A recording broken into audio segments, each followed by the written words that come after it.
little bit about this show, and this exhibition starts in 1962.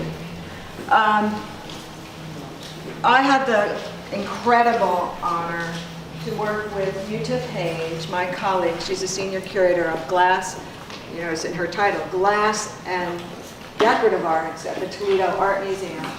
She's actually German. I mention that because she's the world's greatest contemporary glass scholar, although she started out as an archaeologist at Brown. She came from Germany actually to go to RISD, was studying jewelry, doing some research on glass, and got a PhD from Brown in art history and archaeology. Anyway, long story short, she's gone on to lead the most important professional organization, ICOM's Glass Committee. ICOM is the International Council of Museums. I have served, because I'm on the board of a different group. We've worked together for more years than I want to say. I learned a lot from her. She is really the genius. But it was a co-curated effort because in a way she can't see her own collection. You know, she thinks everything is great. Toledo, just a little background. Why did we want to collaborate with Toledo, right? People keep asking me this. And you need to stress in your tours, this is a collaboration. With great humility, I said, this was my idea. When Kathleen Jamison said to me, you know, we're going to have the Year of the Woman, and you know, my colleague John Stillman is bringing this Women in Abstract Expressionism show from Denver. You know, what do you want to do? And at the same time, she did not mean another women's show, but you know, what are you planning on doing? And I said, well, I think it would be great to do another exhibition focused on women, and she knows this. We were going to do a glass show from contemporary glass coming from a Danish, the Glass Museum in Ebeltoft, Denmark. And so I thought that's what we were going to do. Those plans fell through. So then I just came up with, because I was on a fellowship with 4 other scholars, Yuta was one of them. And so I called her up and I said, could we do a Woman in Glass show? At first she said, oh God, no. She said, you know, the artists don't want to be in that category. They want to be recognized on their own. Then I explained that the Mint was having the Year of the Woman, and how about if I reached out to some of those artists, and let's see if in this context, and especially because we would be celebrating their achievements, not talking about technique and materials, which is boring to all of these artists. Let's see what they said. And they all said, what a great opportunity, especially because it's an international survey. And I have to say, also, because the Glass Pavilion in Toledo is internationally regarded as the most enlightened, pardon the pun, light glass, but enlightened center for contemporary glass studies and exhibition. And that's another story. So that's why Toledo, and please stress, it's a collaboration. This is not a traveling show that we booked from Toledo. And I have heard my own co-workers here say, oh yeah, we've got 2 great shows, one from Denver, one from Toledo.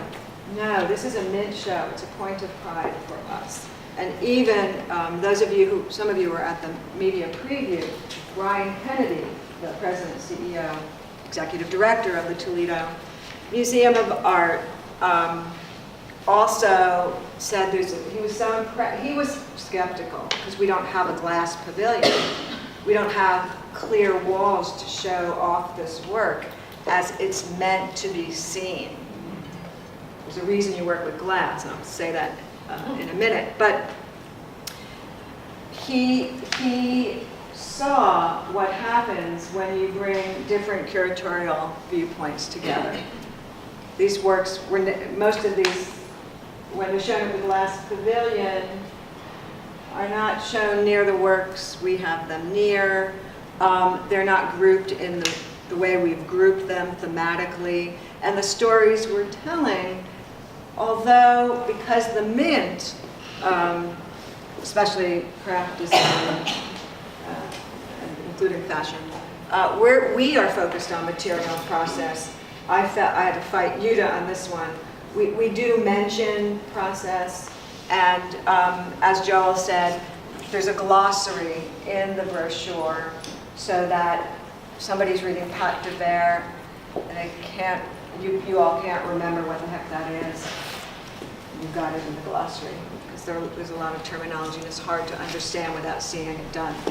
But anyway, here we are, 1962. Toledo, Ohio. Just remember, Libby Glassworks is there, right?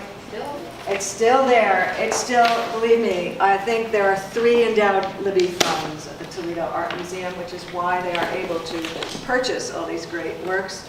Just remember that word, endowment. Very important. Old and rich. Well, you can be new and rich too. There you go. So what happened?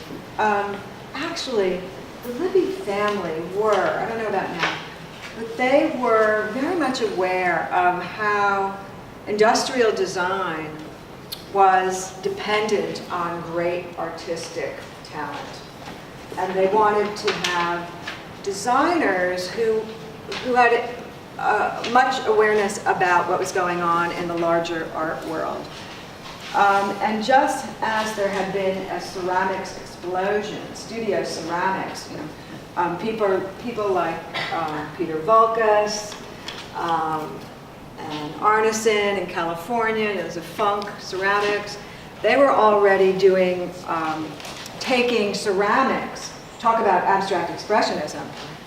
I mean, those are the guys who were working at the same time the women upstairs were working. So it was the Libby Glass people and the former director and staff of the Toledo Art Museum who said, let's see if we can bring some artists who work with ceramics, because ceramics and glass are related. You know, glaze is glass. I'm sure you understand that. And so let's bring some great artists who work with ceramics and see what they can do with glass. Of course, they brought men. One of them was Harvey Littleton, who should be familiar to you from our own history here in North Carolina and our own collection of craft and design. And the early experiments failed. And this is so important. This is just, this happens in art, it happens in life. Failing is a good thing, as long as you keep going. But if you don't fail, you're never going to get to greatness. They failed a lot. All they could do with glass blowing was make blobby sculptural things. So the idea was to make art, right? And art, so I don't believe this, but art, in quotes, meant it wasn't functional. You had to make something, you had to blow glass. That was art. It wasn't a vessel, you couldn't drink out of it. It wasn't a chandelier, although that happened. It was sculpture. Now there were women at that first meeting in the 60s. In 1962, I'm going to show you work around the bend. But I want you to look at this fabulous mobile by Frances Higgins. And I don't know why Joel wanted me to, Joel gave me a few suggestions. And one was to talk about Frances Higgins, and I'm not sure why. I actually didn't ask you, right? But I know why she's important to me. Okay. Oh, all right. That's not what I thought. So she's one of those artists. I told you. So you've got this date of 1962 in your head, because that's in all the history books. That's when the American studio glass began. But before then, a lot of women were experimenting with glass. And actually, it is true, though. Most of them were working hand in hand with their partners or husbands. And Frances is no exception. In Chicago, in the 50s, Michael and Frances Higgins were experimenting with fused glass. What they were doing is working with flat glass and shallow vessel shapes, and they were fusing layers of glass on top of each other with plaster molds, and I learned a little bit that I didn't know from Brian Kennedy, that they in fact even had small kilns in their home. I mean, what I know is that they established the Higgins Glass Works, I think in '49. So they were, Michael Higgins was head of the design department at what used to be called, I know I have some Chicagoans here, the Chicago Design Institute, and Francis was an assistant professor there. So these were design professionals, but design implies an application. So in that school, so why were that, you went to that school if you want to be a designer. For industry, you went to the School of the Art Institute of Chicago if you wanted to be an artist. These divisions at the time. But Florence's claim to fame was the creation of these beautiful, beautiful mobiles, which, now Florence died, Florence died in 2004. I think Michael died in 1990. Francis, I'm sorry. I've got Florence on my brain. So she died in 2004, but you can still, the Higgins Glass Works still has some of these. They are museum quality objects. Every now and then, you can find them on eBay, I'm just saying, if you're interested in that. But she was looking, so she's defying a little bit, you know, does this have a function?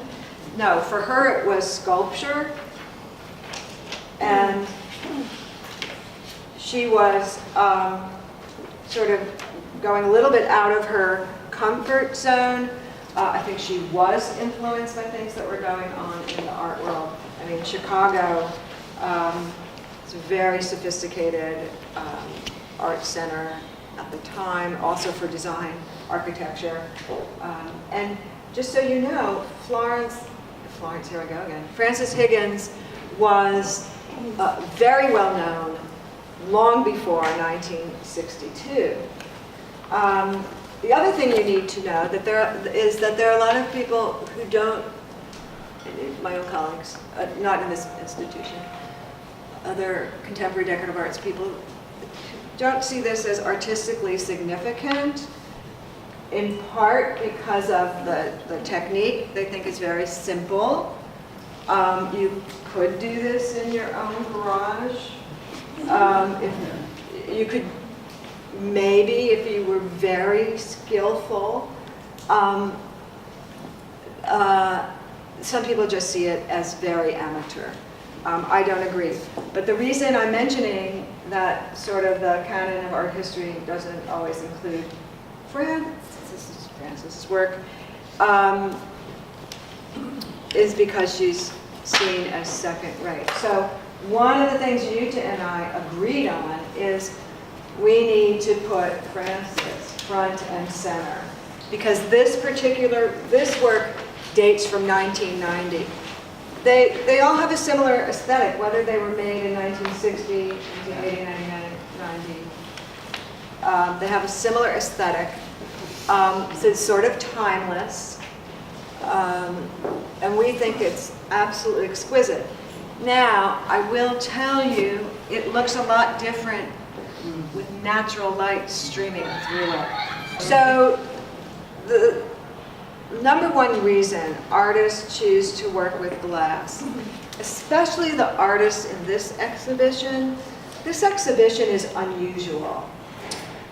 But that's why it's great. It's not unusual for the Mint, because the Mint celebrates blurred boundaries. Or we don't really see the boundaries.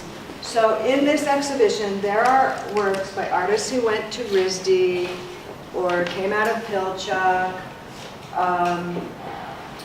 or came out of this creative cauldron of Prague, and we're intentionally approaching glass from a craft perspective. And when I say that, that means from the point of view of material and process. They were jazzed about it because of the process, because of the making of it, and they themselves create it. They design it and they make it. That's half the artists in the room, maybe 3/4.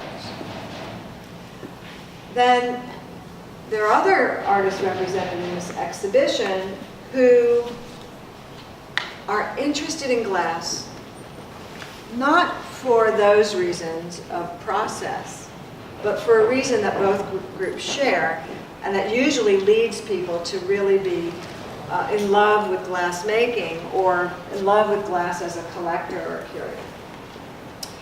And that's the fact that there's no other material that interacts with light the way glass does. It reflects light, refracts light, and some of it moves and looks very different depending on the time of day, and that's taken into consideration. And I'll talk about that with one of the last works we'll see is all about that. So we've got sort of artists, designers, conceptual artists, people who just care about making something beautiful and exploiting a particular technique. We've got them all together. Everything in this exhibition is sculpture, and everything in this exhibition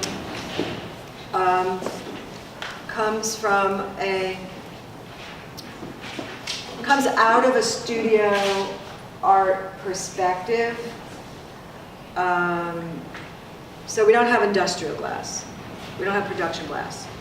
We thought about doing that, but we would need 3 years and a lot more time. So there are lots of contributions by women since 1960 in the arena of industrial glass. Great designers, just about every country in the Western world. We're learning more about what's been going on in Asia and elsewhere. So with that background, so this is about sculpture and artists who use glass. And they're from various backgrounds. Any questions before we immerse ourselves? We're organized by medium, and we focus a lot on technique there. In our special exhibitions galleries, we like to take on bigger themes. So Jutta and I thought we'd focus on the major themes contemporary women are addressing in their work.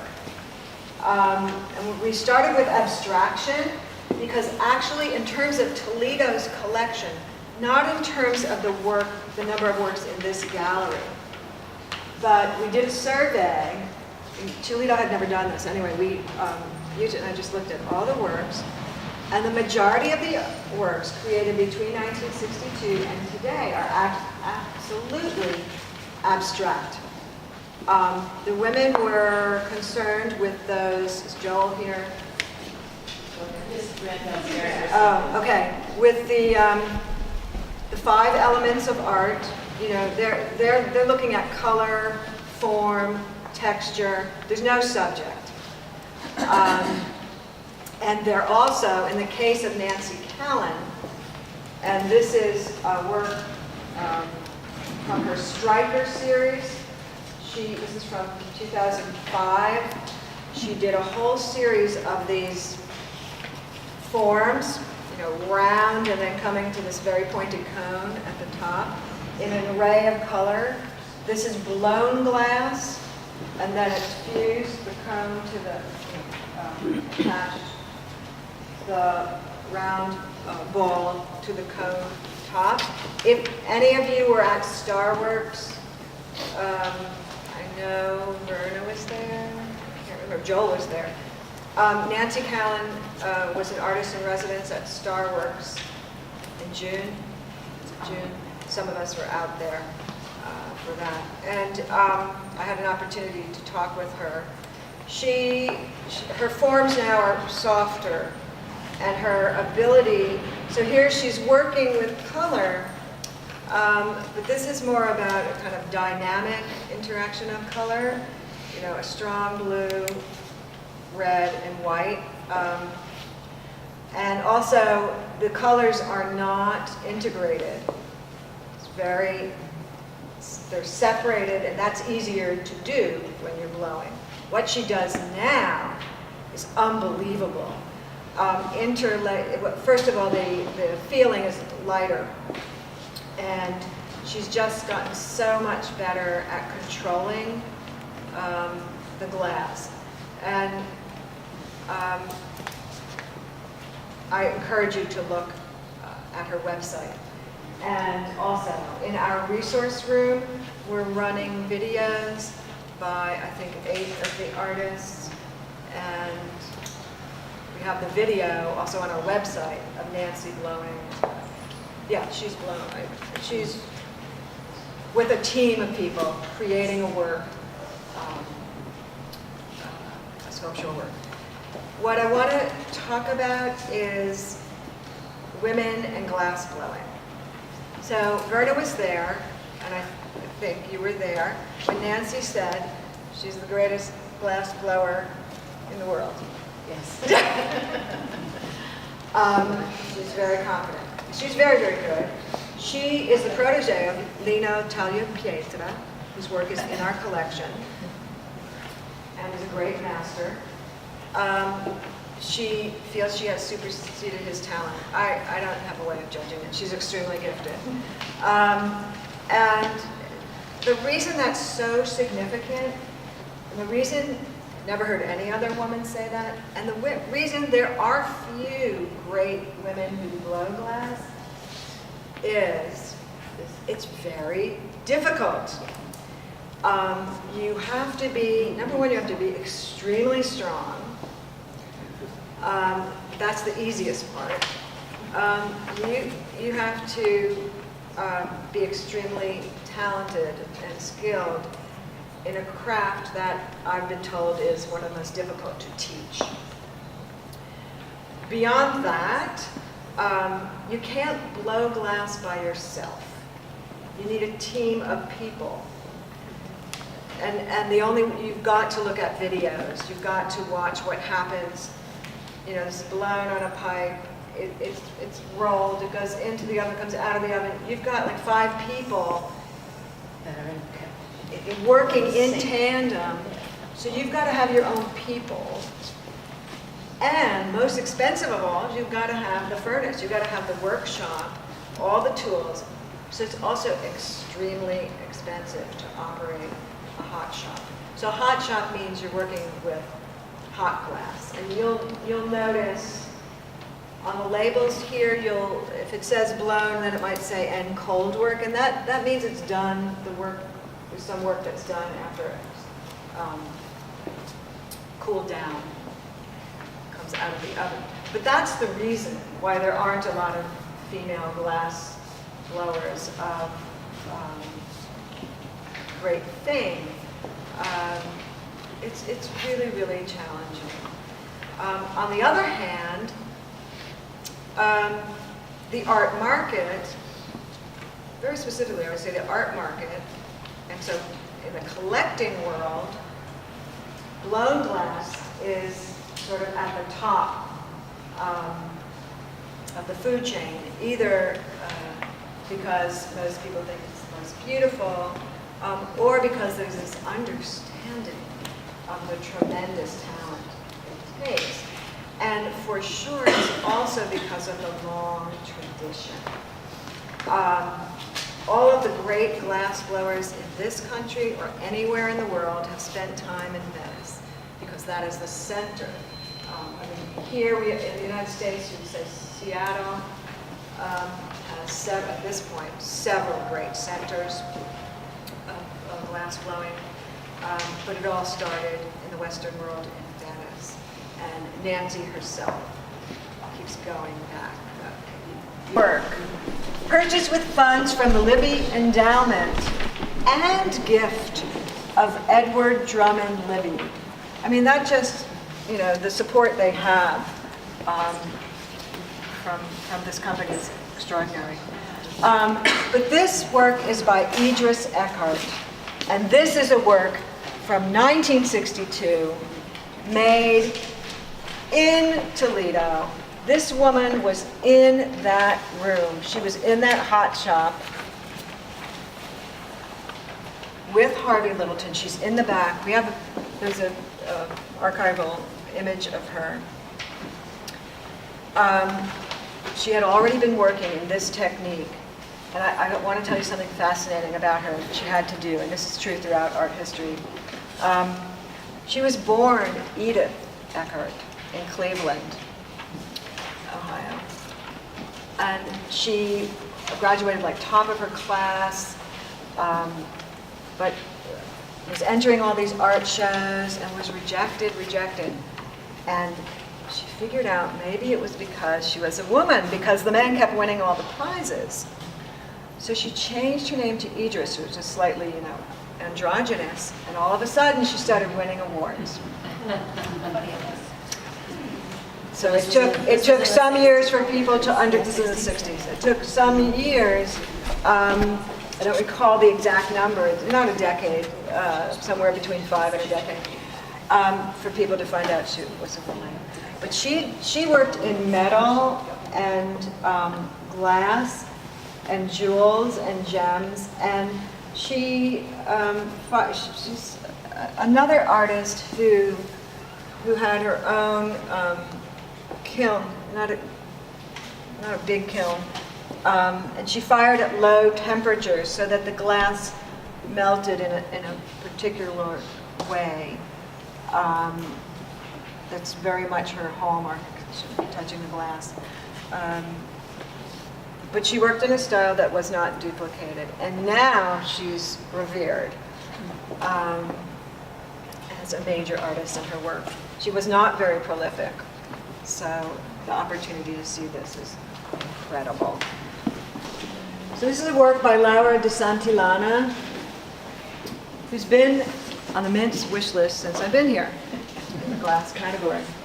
I'm very interested in Laura and her brother are of the Vanini family, and any of you who are interested in mid-century modern probably know Vanini glass.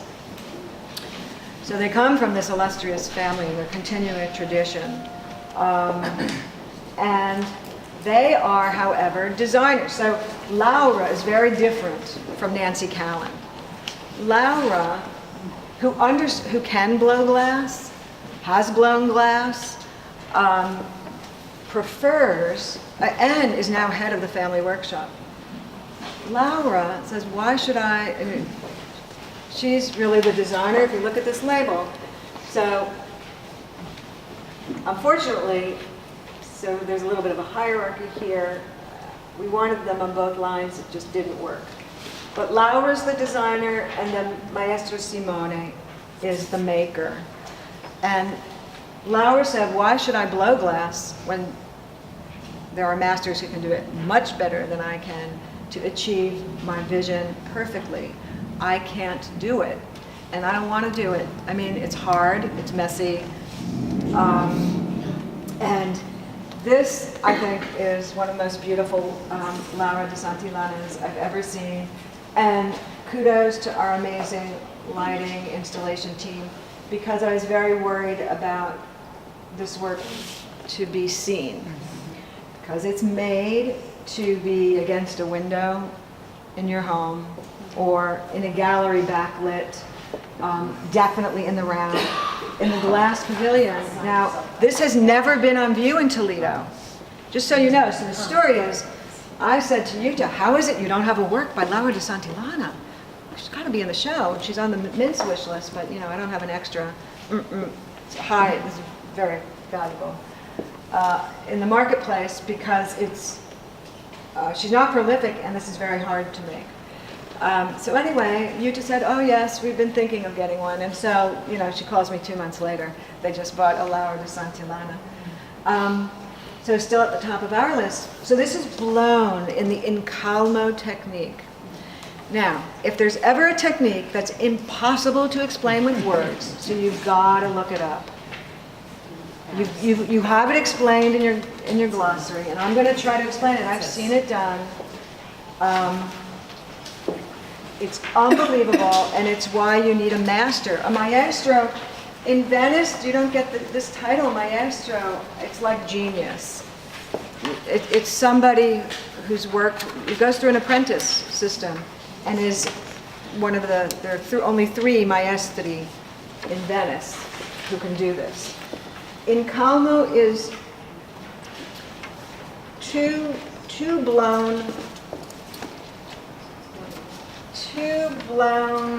vessels that come together and it's like a vessel that's double-walled vessel. You have to stand on the side to see this. This is the amazing part. With paddles, they are pushing it together, and they're pushing it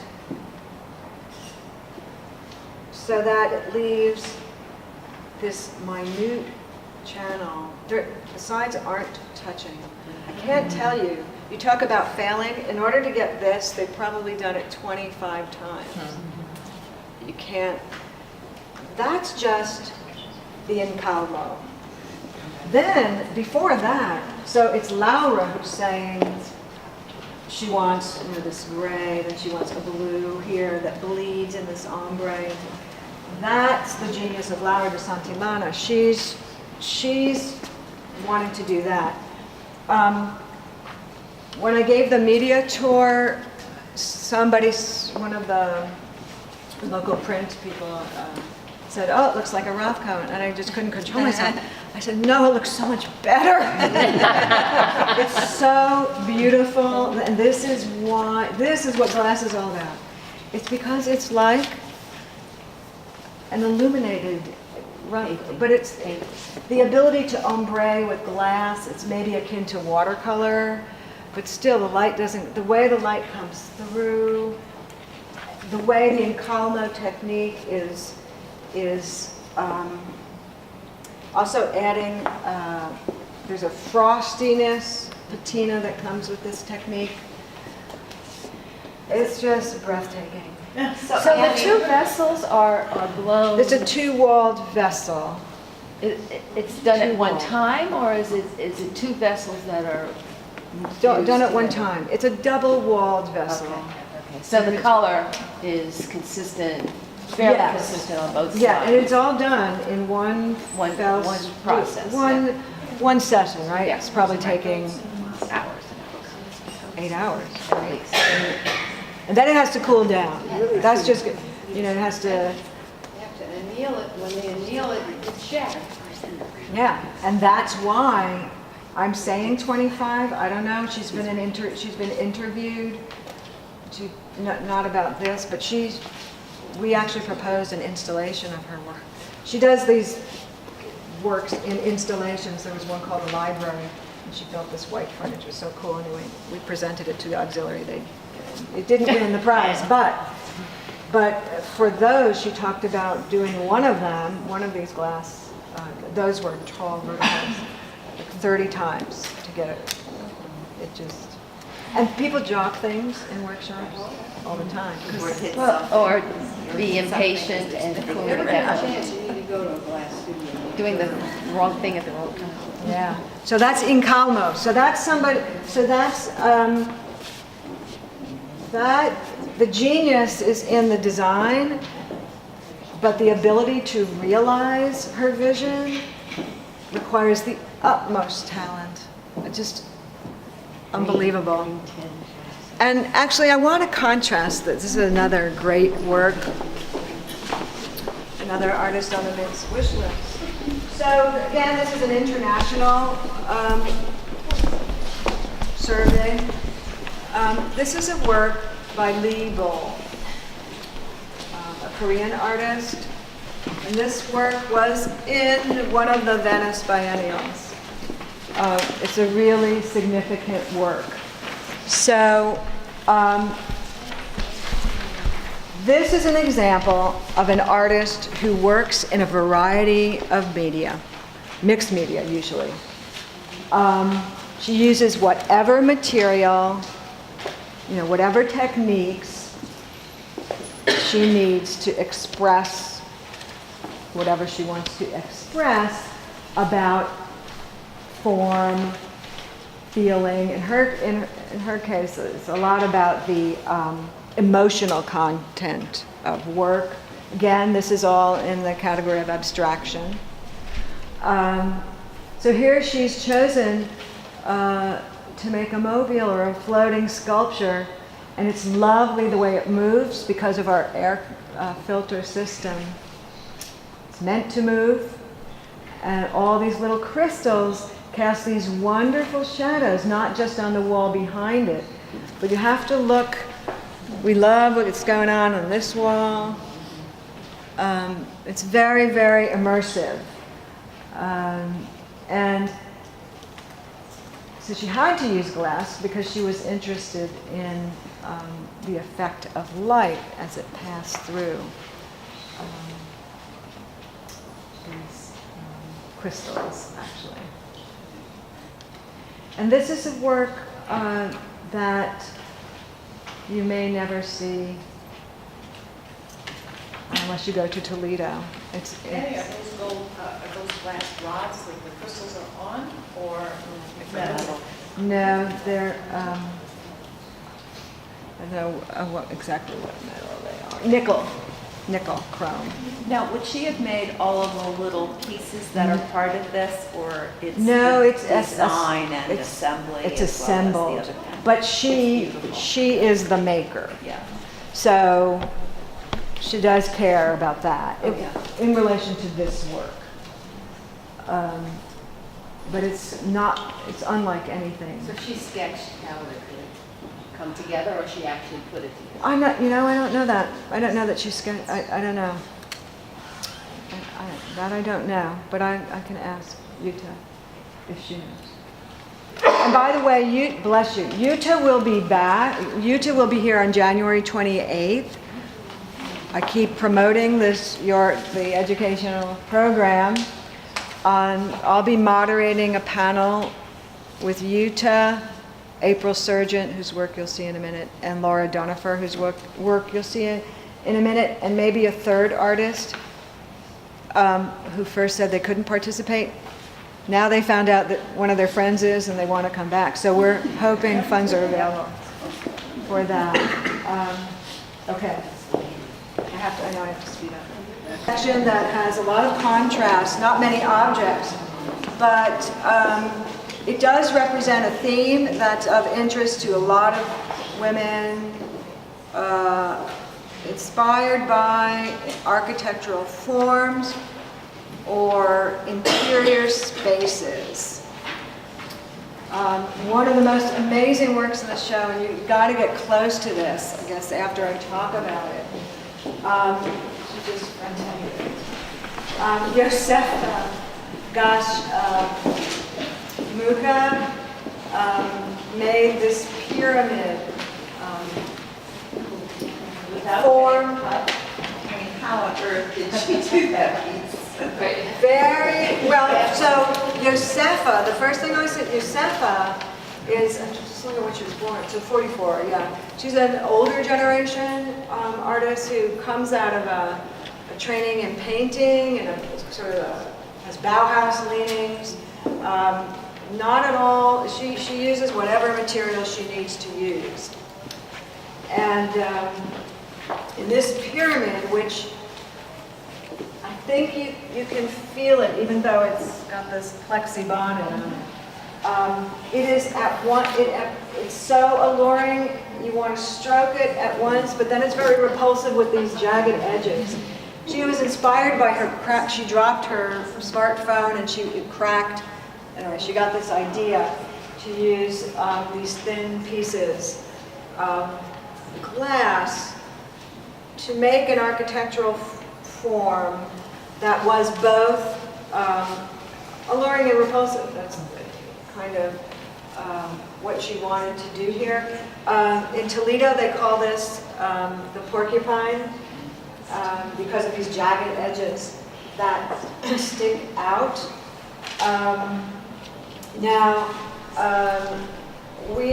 This was made by her in her workshop with the, I don't remember what I said.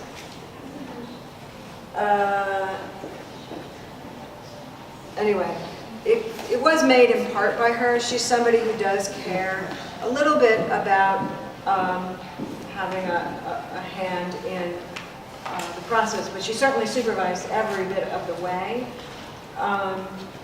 She also in Toledo, this is not encapsulated the way we have it here, again, because there's a guard nearby. But she's looking for an emotional response to her work with, so again, we could have, she's in the built environment because the name of the work is Pyramid, but she wants an emotional response, and she's really concerned with how materials and form and the interaction of the light really make this an extremely dynamic. And how did she do the glass to that? There's a metal, you can't see it. I thought you were going to ask how we got it in here, which is How the does the slide. glass adhere to the pyramid structure? They're tight, and they're, Like glue? you can or- see, It says adhesive. yeah, it's, but I know exactly what it is. It's like, I'm trying to think of the brand. It's like rubber sand, but they're layers upon layers. And you have to, so this, you have to look at it because you'll be able to see how complex it is, how many layers, and how the angle at which each piece is adhered makes a difference. It's not done willy-nilly. It's sort of like tile glue. But this is extremely fragile. Is that all glass, or is? There's an armature. There's a very heavy metal So armature. it's just a glass on that structure, it's not a solid It's glass. very, no. Okay. It's so heavy that we had to have a forklift take it up to here, and then 5 people slid it. How do you read?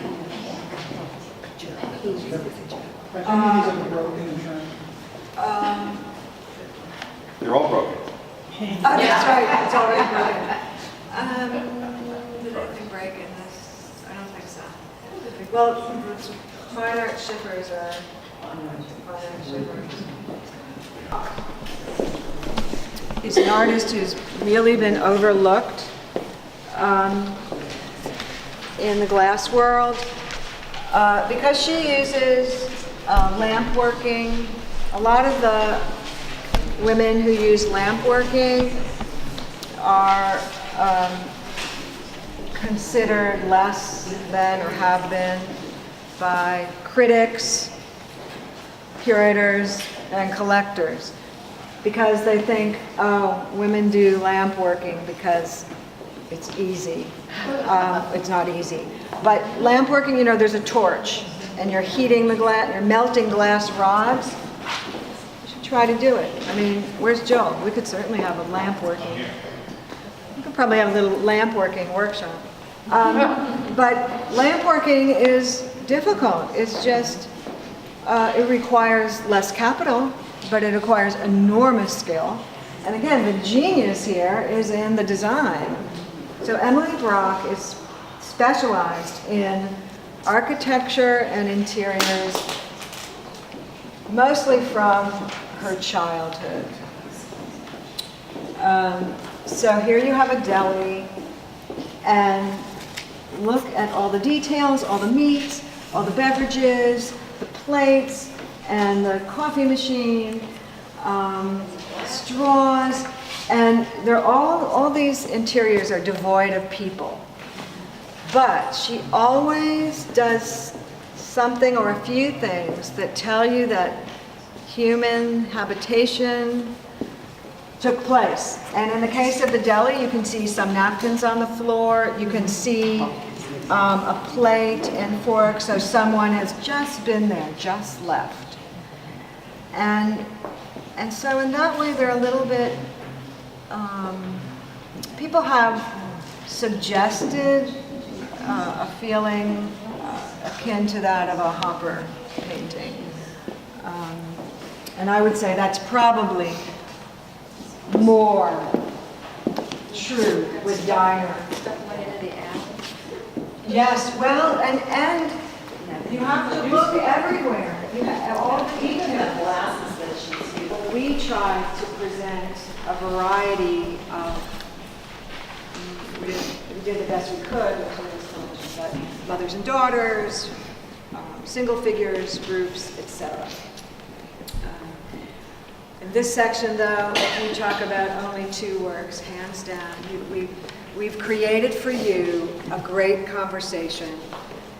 You could talk for an hour just about what I was calling good and evil as a joke. And then somebody said, oh, that's right, so it's visual literacy. So you have 2 very different approaches to the human form. And so I'm going to start with the sculpture that's in front of me right now by Karen Lamont. Karen Lamont is an American. She's a mid-generation of all, so she's probably about 50, late 40s, 50s. She went to Prague in 1999 on a Fulbright to study casting, glass casting. I think Rubina is from RISD. Most of these glass artists went to RISD. And she never came back. Why? Because what you see before you can only be accomplished by the master cast maestros in Prague. So if you want to blow glass and you want the best, you can go to Seattle, you can go to Venice. If you want to cast glass in any kind of way that's complicated, you have to go to Prague. And one of the images I was going to show you was this piece taken apart. So if people ask you how it's made, even though that wasn't our big focus, this is 4 parts. So the train's a part that locks in, the hem, if you will, middle ground, and the torso. And there's a cutout in the bottom of this piece, the next piece locks in, and so on. But there's something very special about this work that made me cry the first time I saw one of these. And by the way, there are Karen Lamont's fairly prolific. There are Karen Lamont's and there are Karen Lamont's. There are a couple on the, I don't know if anybody went to SOFA. But, you know, there are a lot of them on the market. I think this is the most beautiful Karen Lamont I've ever seen. Toledo couldn't buy anything, and they bought this one. So I just want you to know the opportunity to live with this for the next few months is huge. Karen Lamont is a very conceptual artist, and her work is very much about glass, but it's also about fashion, clothing. She loves textiles and she loves fabric. And her interest with glass has always been to portray the way we present ourselves as women. She always says the female figure. The way we present ourselves to the world, right? And we do that with clothing. She obviously also is influenced by classic Greek sculpture. But with this body of work, she really became interested in a deeper quality of the female body in the clothing. And then the clothing when the body has left. So this is her, because she's really interested in fashion. Why she didn't become a fashionista? It's very interesting. She has a whole collection of clothes that she tries on. She drapes her model. You can watch, I don't know which video we have. She's got a lot of videos. She does a lot of podcasts. You can learn about her from herself. But if you look at this sculpture, you have to tell the visitors, you're seeing the clothing and you're seeing the impression of the body and the clothing when the body's gone. I mean, that's an incredibly sophisticated concept. But I will tell you, the casting of this, you couldn't do this anywhere else except for Prague, because she even pushes the masters. They had no trouble just doing the garment. But then if you have to have the impression of the body, you have to look at this from behind. You really, our team, the guys who installed this, it's very sexy. But it's an extraordinary work. So, does she have a body underneath there that you set these mannequin. pieces Yeah. around? Because I can see like She the does. outline of feet and Yeah, stuff. she does. She has. And is that also glass, or is that made out of something else? Oh, there's the impression inside You can see, the like, mold. Feet.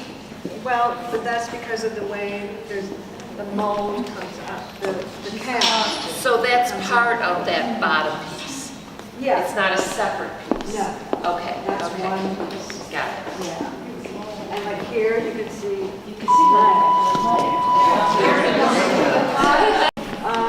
You'll notice that even though this is a glass show, and we should be flooding everything with light, there are certain works that have low light restrictions because they're composite materials. So in this work, which is mixed media, it's cast glass, there's a mannequin under here. Sylvia actually made the dress, or she bought the dress in a flea market, but then adapted it. She made the wings. And so they require, those fabrics and the wings require low light levels. So Sylvia Levinson's Argentinian. She's about the same age. Maybe a little, no, she's a generation older. So she's about 60, I think. She's like 40s or 50. And she fled Buenos Aires in 1981 and used to live in Venice, and now lives outside of Milan with her family. And so this is called Strange Little Girl. In English, it's called Strange Little Girl. But it's very strange because the name she gave it in Spanish, which is some kind of dialect, if anybody can help us, because it's not Nina, but Nena Cuervo. So, like, crow girl, bird girl, obviously. Yeah, it's very odd, but I have to ask her. I just have to ask her. I just haven't had the time. So this work is about many things at once. None of them very pleasant.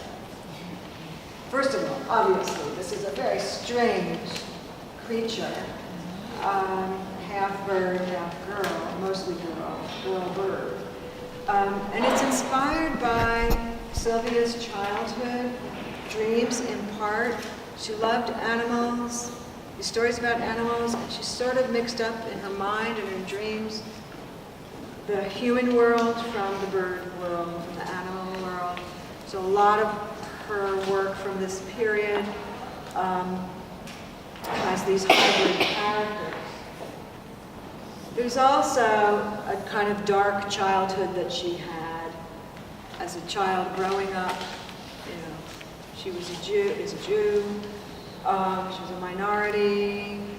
There's a lot of violence against all kinds of people in Buenos Aires at that time, the looting. It's a very, very scary place. A very traumatic time for her and her family. And so all of that is in this sculpture. You don't need to know any of that. It's just a very arresting image.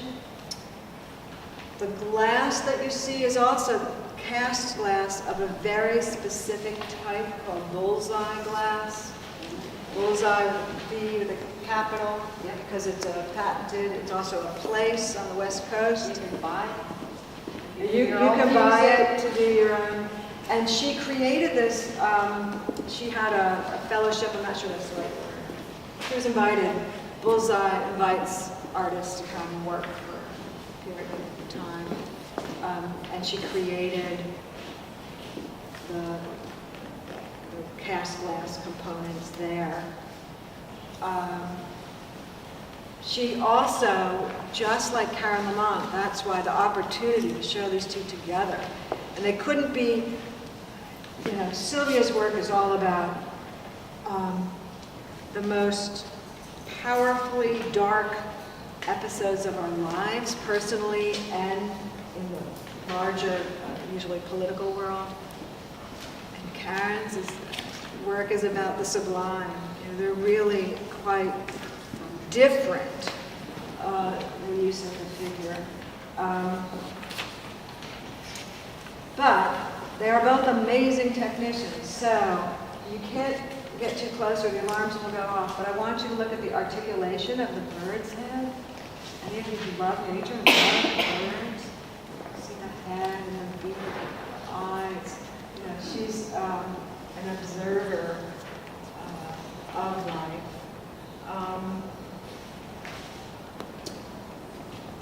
I don't know what else to say about it. They both share this interest in clothing, which is very interesting.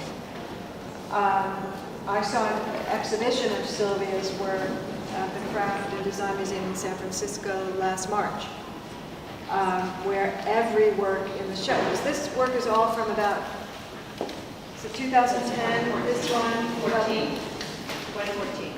14, that reason, because she's not doing this anymore. 14, okay, so this is at the end of a series of strange little girls. This is more tame. Some of them are parts of installations that are about deeply troubling assault and such. But she's very interested in clothing as well as again, the way we present ourselves. So here's this traumatized girl child, but she has such a pretty dress. You know, it's black, but it has the tulle like in a tutu and embroidered sequins. It's very pretty still, and the way she has the wellies. So are the glass pieces the head, the hands, and the boots? Yes, What's the body and the legs? it's a mannequin. Oh. It's a mannequin. And then there are tights. And there's a long sleeve t-shirt underneath, two t-shirts underneath the dress.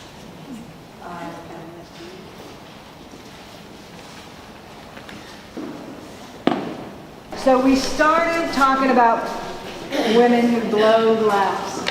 Well, we started with Nancy Callan, who's the it person, or the it woman, the it girl, if you allow me to say that.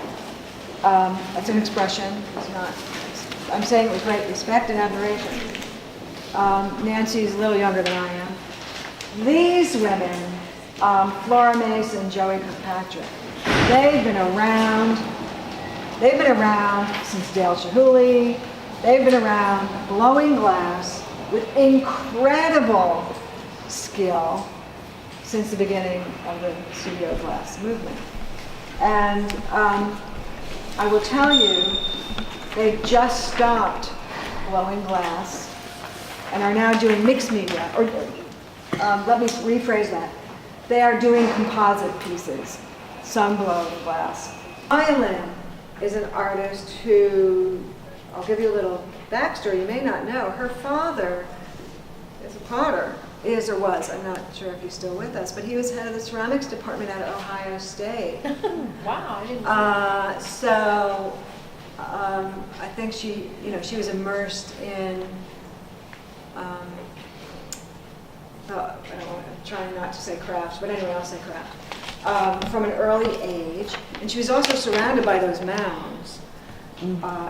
Yeah. So it's kind of interesting what she wound up doing. And, but she is somebody who also uses whatever material she needs to express her vision. And so she was looking, and she's much more involved in architecture because she's, I think what matters to her most is meaning in art. I read an interview with her, there are 3 new books about her. I read an interview, review of books, where she said the building, I think for the Children's Defense Fund, which is actually in Tennessee, I think, was the most important project of recent years because of the meaning of it. In this instance, she was looking, she loves the natural world.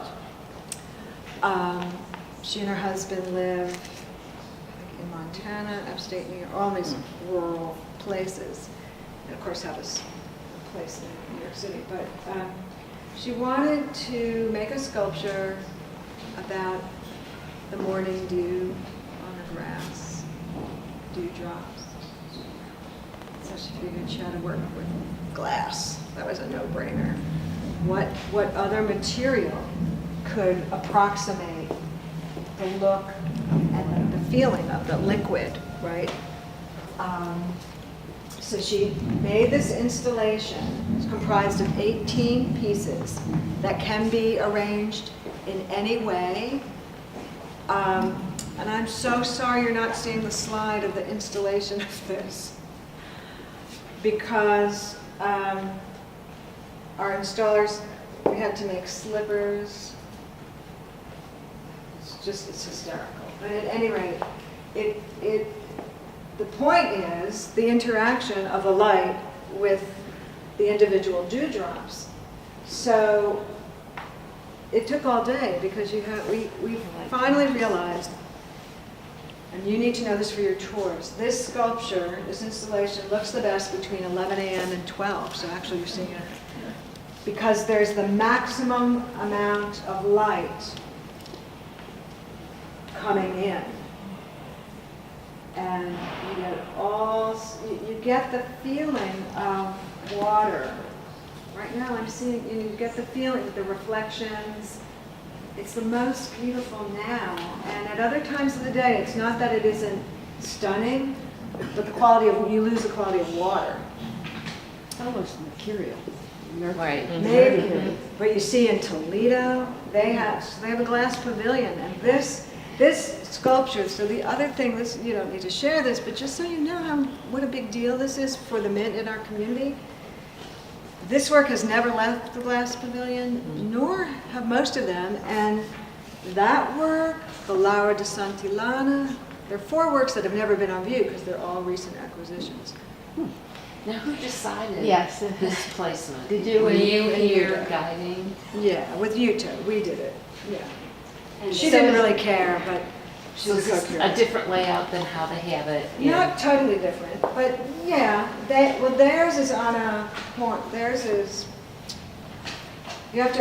so different because there's a complete glass wall, and then beyond is the grass. So it's green, so you get in the blue There's a picture sky. of it. Yeah, it's in the Yeah. front page. Oh, I see good. that. Yeah, so there's a lot of color. There's more color that comes through. Like there's a blue, green.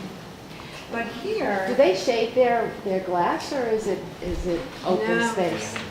So they have Wide open. Joel was there too. full sunlight through all. Yeah. Well, if it's not going to harm it. I mean, No, this no, is I know, Yeah, but and you so, know, oh, for let me heat clarify. and- So Strange Yeah. Little Girl isn't in in the Glass Pavilion. Okay. It's in their 18th century American paintings galleries, remember that? It's next to, it looks so much better here. So you see, this is a 2016 acquisition. Yuta and I started working on this project in 2015, the beginning of 2015.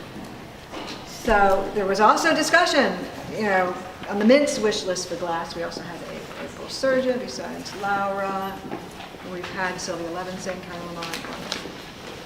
But Toledo didn't have an April Surgeon, so they acquired one so it could be in this show. Never been shown before in Toledo.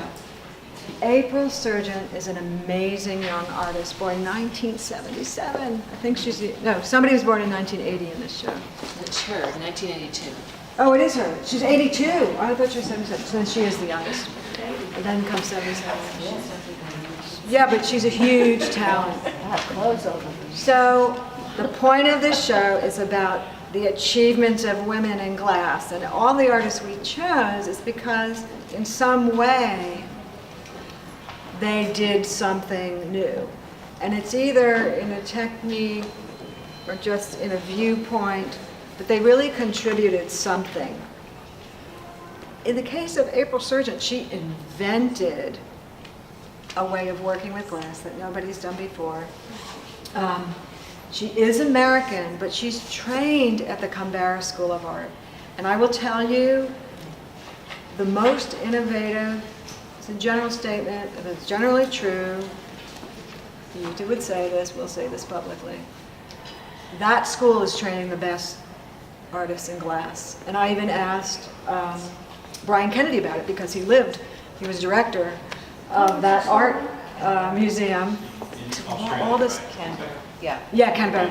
I asked why is there such talent in glass? He thinks it's beyond glass, but new territory. I don't know what it is. Part of it is you have some teachers leaving the UK and going there, leaving Germany, another stronghold in glass artists.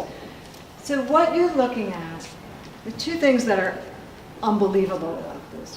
One is, it's not new, but it's the application of a traditional technique used with a different material in the 21st century. So that technique is cameo glass cutting.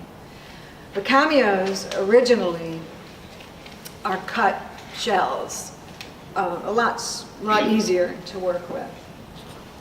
She's doing cameo glass cutting. So I'm going to tell you why there are 3 panels in a second. So you've got layers of glass. You've got 3 fused layers of glass. It's 3, black, gray, and white. But then she's got to cut. I'll get back to that in a second. But she, like a couple of other artists, 2 other artists in this exhibition, also influenced by their time in Australia, is very interested in photography. So she does photography and she does work with glass, and then she brings them together in this kind of work. So this is an image, an Arctic image, shot with a pinhole camera. So she had this image, but she said, the only way I can bring this scene before my eyes to life, to capture the feeling, the cold, the ice, snow, is with glass. I'm going to have to, it's got to be a 3-dimensional technique, though, that works with photography. So she came up with working this way, that she's cutting away. She knew that glass, with the light hitting it, would make you feel the snow-like quality. The little bubbles in the glass are those glistening pieces. You have to move a little bit back and forth. And the reason there are 3 panels is because she uses 2 different kinds of lathes. She's got to first cut through those 3 lathes. The lathe is small, so the panels of glass, she holds it like this, like a violin player. And the lathe is cutting first generally blocking out. Then she has another layer, she's got to go back in to do all the detail. That is, look at that sky. Look at those like dappled clouds. I can't imagine, and I would love to be in her studio. I just can't imagine. And I will tell you, when I presented this work to the Board of Trustees, as this was an image of this in the PowerPoint talking about this exhibition. They swooned, and you know, it said it was 22 inches high, whatever. But everybody remembered this, and on the occasion of a special reception, some of our trustees saw this. They were blown away, but they said, it's so small, and yet it's monumental. So, and which is true. But so now you know why it's small, but it still has this monumental appeal, because you really imagine you're there because of the one-point perspective of the pinhole camera. It's just unbelievable. So I would be here on January 28th if we can, because she doesn't lecture a lot. I really think she's coming as a favor to Rita. Apparently she's very shy and soft-spoken, but we want her here in Charlotte because we love her work, and we want to get to know her better. So that's it. Mary Schaefer's another artist. Those of you interested in minimalism, or have you ever been to Marfa? She lives in Marfa, Texas. And she's sort of in that group of friends. Some of those guys are still alive, Donald Judd and all those people. But anyway, I got to know her. She spends some time in Santa Fe, Mexico. She does love glass, and she uses it a lot. And she's interested. This is called slump glass. Slump. That's another category where you take the glass out of the kiln and it slumps. It's that stage between liquid and frozen. That's what she always tries to capture. She also is always after the beauty and elegance of the glass next to some rough, like that wire. It's like rusted old wire. She does that a lot. And ultimately, her passion for glass has to do with what happens to the glass when light passes through it. So you've got that gorgeous shadow. And this is, not all of her works are suspended. This is pretty fabulous, and it looks very different here. So in Toledo, when I saw it in the Glass Pavilion, it wasn't against a wall. Necessarily, if it's against glass, would you? Maybe on the floor, you know, No. behind you. You know what I'm saying? It's Yeah. like, because it has a wall, you're getting that shadowy and that textured shadow. That's amazing. Yeah. If it was in front of a glass window, you wouldn't get that. And it's also Perception would moving. be different. It also moves. I don't know, but that's intentional. But that's a nice perk, I think. It's very, very beautiful.